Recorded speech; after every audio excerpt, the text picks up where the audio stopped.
Greetings, namaste. I'm recording this video to introduce myself and to introduce my practice and my yoga therapy studio.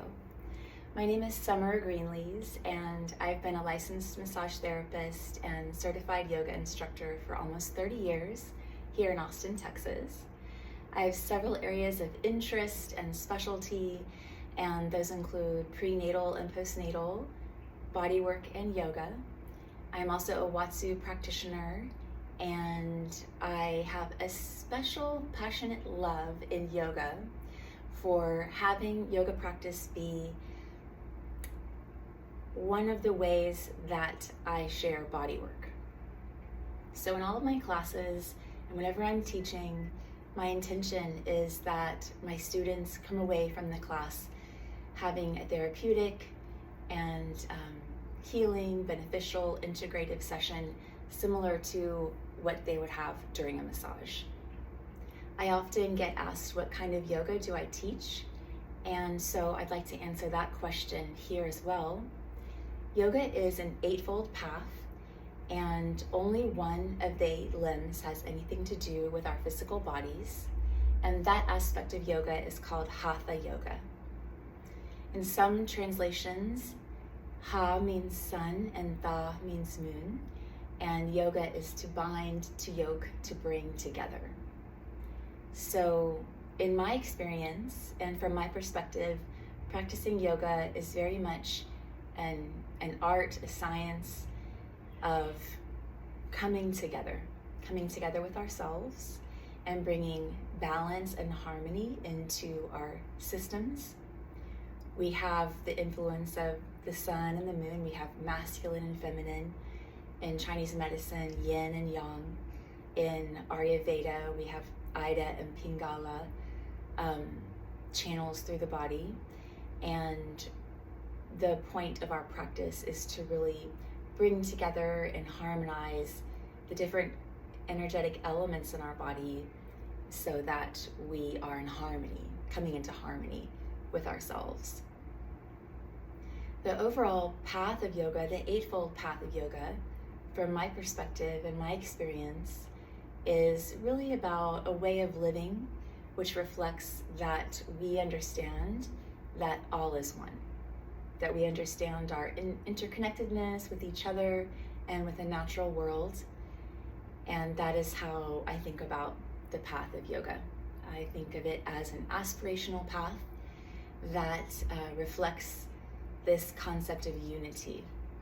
And my intention with my classes is that I invite people into a space of deep interoceptive awareness where they can come deep within themselves in a compassionate, loving, and friendly way in order to balance and harmonize what's going on within them.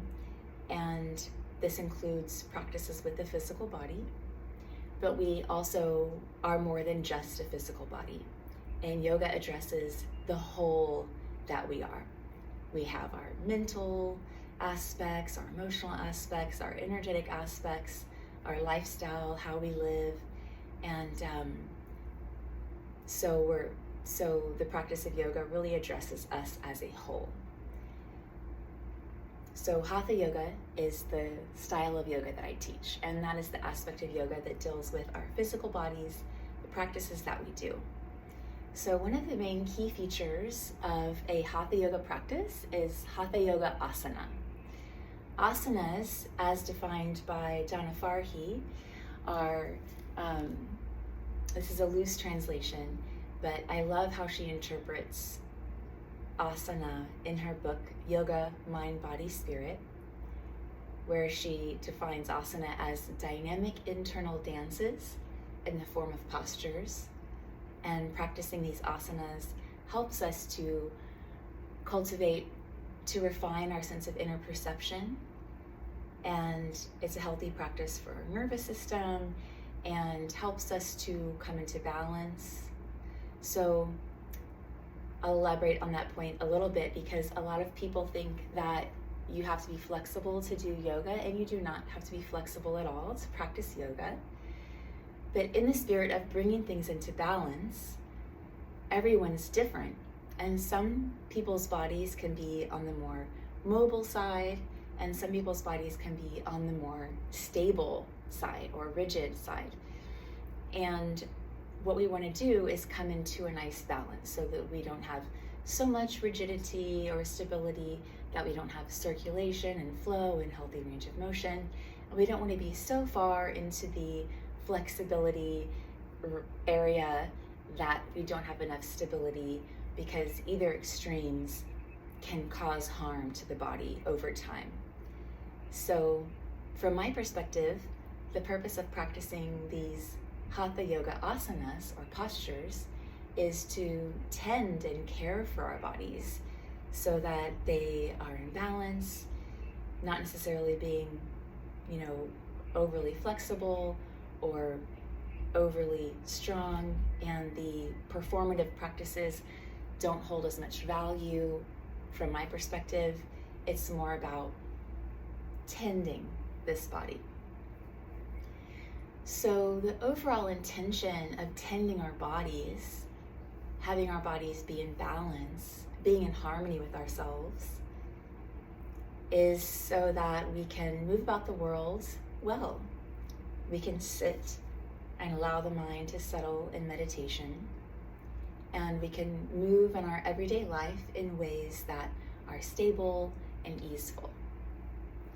So when you come to my classes, in person, I have 4 students in a class, and what that allows for is a lot of personal, customized attention so that I can work with each person depending on what they need, what their current life is like, what their wellness goals are, what they're wanting, and what their history is, and what they're specifically needing from their practice. And that might look different for each person. So I'm very fortunate and very grateful to have created this kind of an environment for yoga where there's no competition and you don't have to look a certain way to do yoga.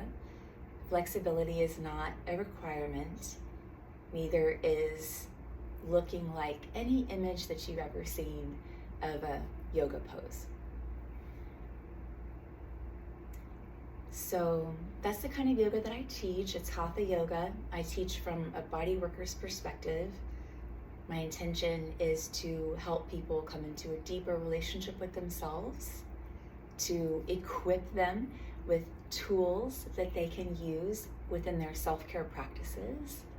A lot of these tools are very much self-bodywork practices to ease and soothe and tend our physical bodies. And I believe that the more deeply we are in touch with ourselves, the more deeply that we understand, know, and care for ourselves, the more we connect with ourselves on the deepest level, really touching our true nature, the more that we can practice this kind of a practice, I believe that we can begin to revolutionize how we think of ourselves, how we understand ourselves, the ways that we breathe, the ways that we move, our actions, our thoughts, our interactions can all gradually revolutionize and transform to reflect this complete understanding of union and unity. Once we can revolutionize in this way, and this is a gradual process, I believe in embracing these practices gently and letting the presence within us and the light within us emerge gently over time. And I believe that the more and more that we engage in this revolutionary experience of ourselves and practice, that we can care for ourselves more and we can care for each other more. Once we can really care for ourselves more, then I believe we can take better care of each other. And once we have deepened our self-care and self-understanding, and we're taking better care of each other and our communities, then we can all take better care of Mother Earth and our environment. And I believe that through these kinds of practices, we can affect change in the world, a revolution that begins within. So that's really my underlying mission for my classes, for what I'm doing. And it is my greatest honor and blessing and privilege to be on this path where I get to care for people in this way, and I get to facilitate my students and clients coming into a deeper understanding of themselves and a deeper relationship of care with themselves. So in my classes, I have 4 students per class. I also work with students online virtually, and the heart of my work is a yoga series. It's a 10-week series. Sometimes it's an 8-week series, sometimes it's 12. Right now it's a 10-week series. And what this series explores, it's called Yoga Nature. I'm also thinking of it as a yoga revolution. So you might see it called Yoga Nature, but it really is a revolutionary journey of transformation. And what we explore in this series, I'm going to share a little bit about that. Why this series is important. First, I know that in the world today, we're very used to getting quick and convenient yoga that fits into our schedule and makes us feel good, and we can keep going throughout our day. And there is definitely a place for convenience and ease. And also, I know that when we can go through a series of classes, we can learn awarenesses and skills, and we can build on these awarenesses and skills over time. And in this way, we can plant seeds, water them, tend them, and experience these blossomings of practices that become our own personal self-care yoga practice. This is something that is facilitated over time within a series context. You can also think of it like if you're learning a language, you would want to have a series of classes to establish understandings that build through practice and through continued learning. So also like a martial art, you would go through stages of practice until you graduate to another stage of practice. So that's why I do series classes as my main emphasis in my teaching. I also do offer a small amount of drop-in classes so that you can experience classes with me. So in the series that I'm teaching, Yoga Renewal, what we do is we go through the developmental movement patterns that our bodies formed with in the womb.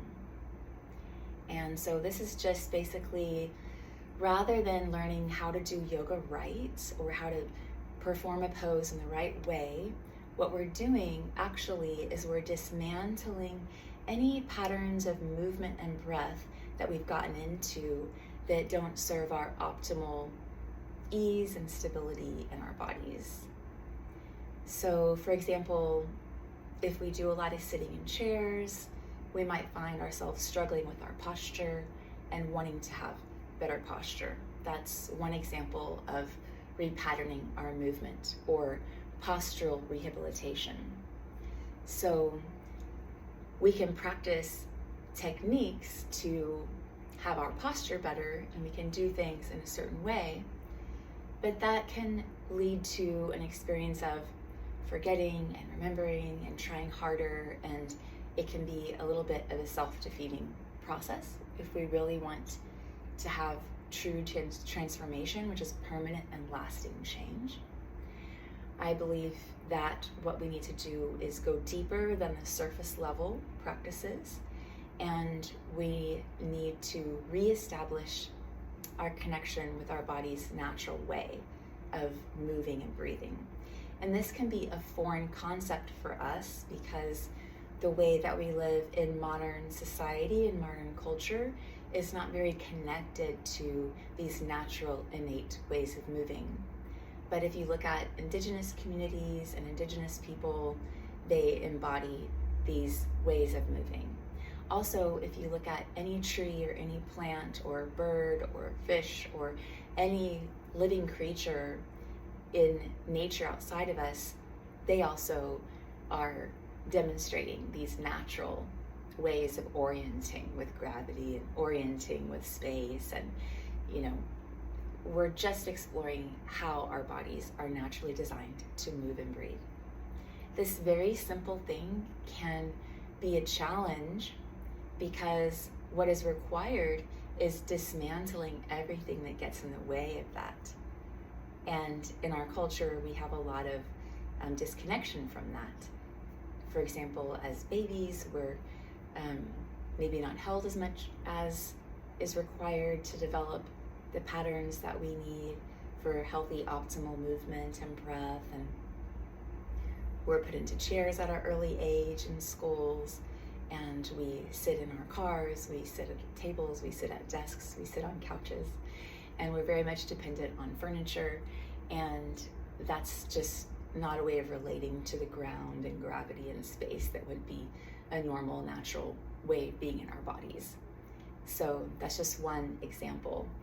So what we do in the Yoga Nature series is first we look at the whole eightfold path of yoga, which again is mostly not about what we do with our physical bodies, but it very much helps us with our whole lifestyle and way of being.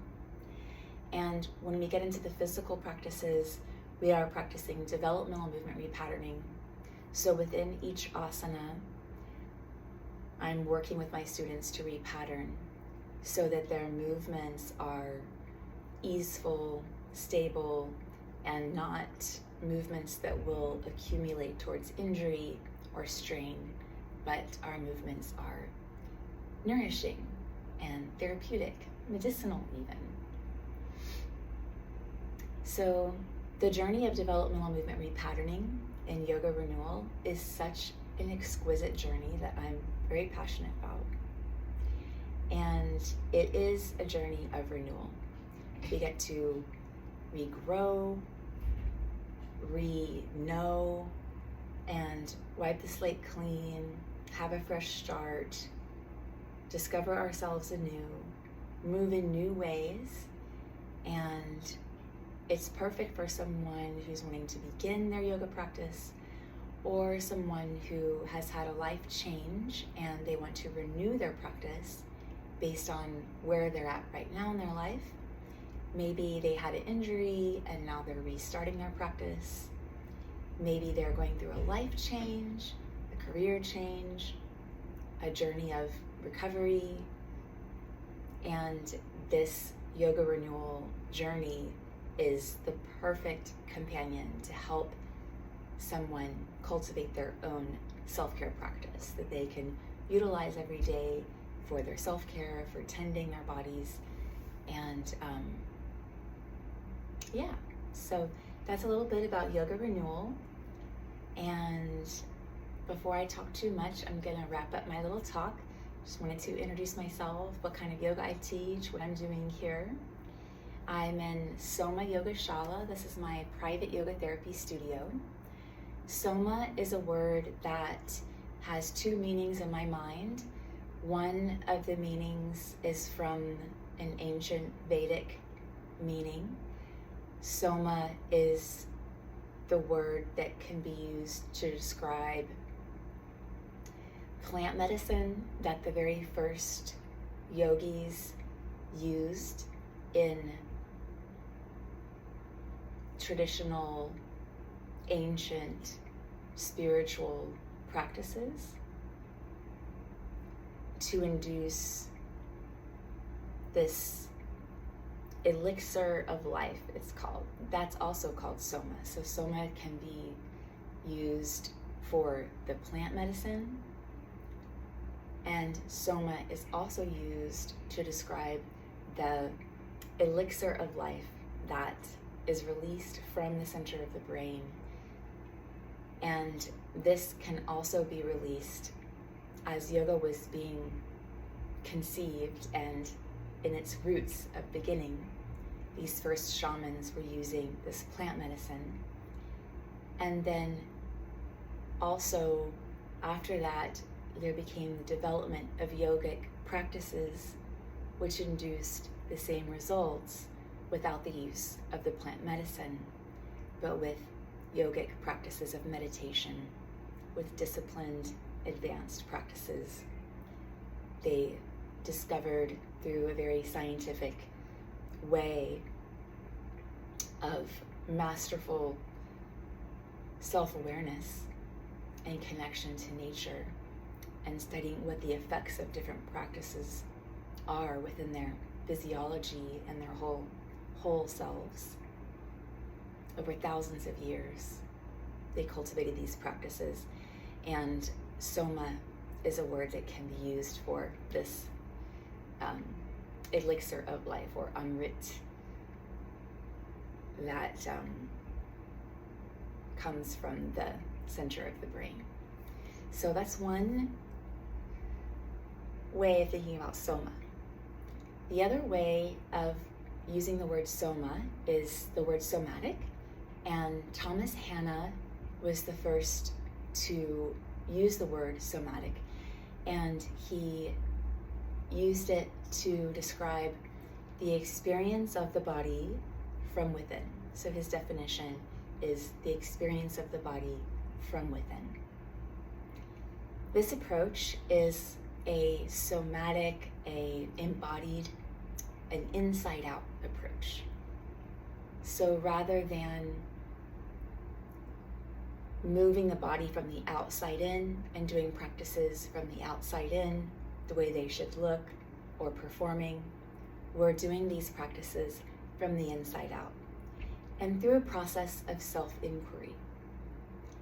In my mind, this gives a nod to the first yogis, because they cultivated these yoga practices through masterful self-awareness. So they would do a practice, and all of yoga comes from nature. So they would emulate these practices from nature, and then they would be able to study what the effect was on their heart rate, on their breathing, on their blood flow, on their circulation.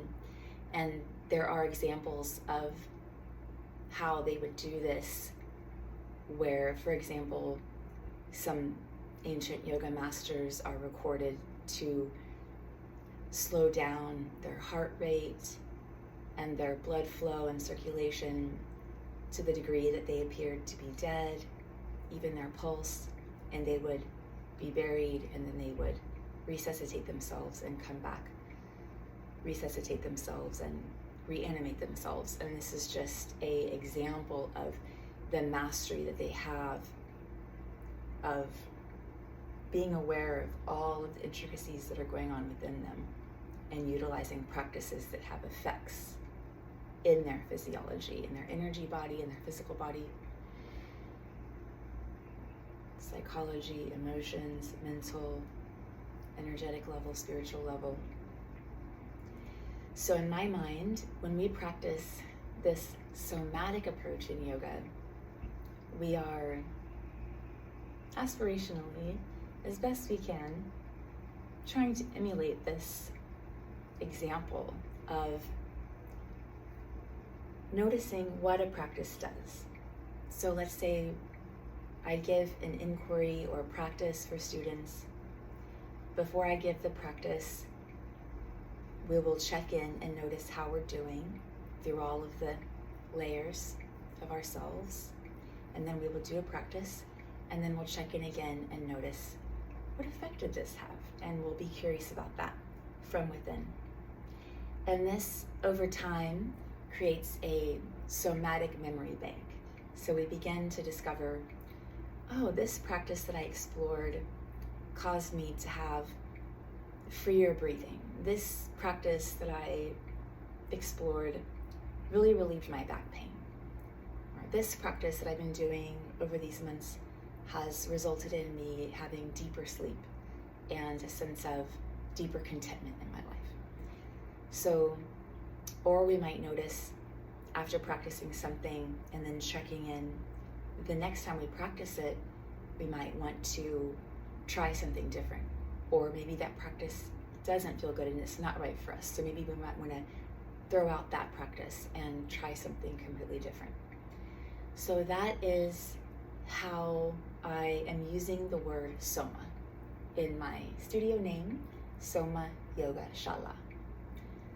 So in my teaching, my intention and my effort is to honor the ancient roots of yoga and to give respect to the gift that yoga is to the West from India, and also to incorporate the somatic perspective of engaging with our practice from the inside out, sensing, feeling, and deducting which practices are right for us. And so that's a little bit about how I use the word Soma, what my intention is with my teaching and my sharing here at Soma Yoga Shala.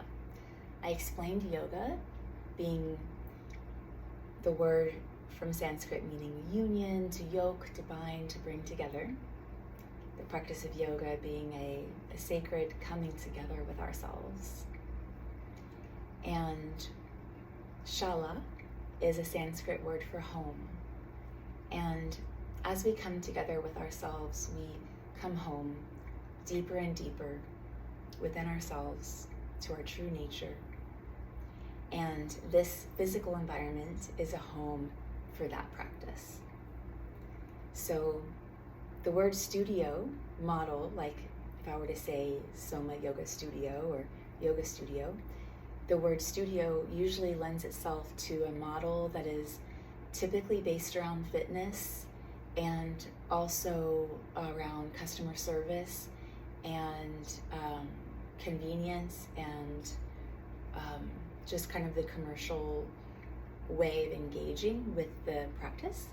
And there's nothing wrong with that. There's a lot of beautiful yoga studios that I respect and love, but I've really become keen on the use of the word Shala, because this Shala word and model speaks to more of a martial arts dojo kind of a model, where there's a small group of students engaged with a teacher who has a practice of a long period of time, a daily practice, and the model is more around education and cultivating this community of growth and learning together.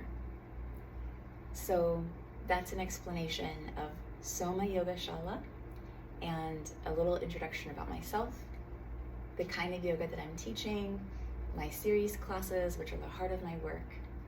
And so check out my website. I have a newsletter and I have yoga renewal series going on at least twice a year. And I offer this in person and online.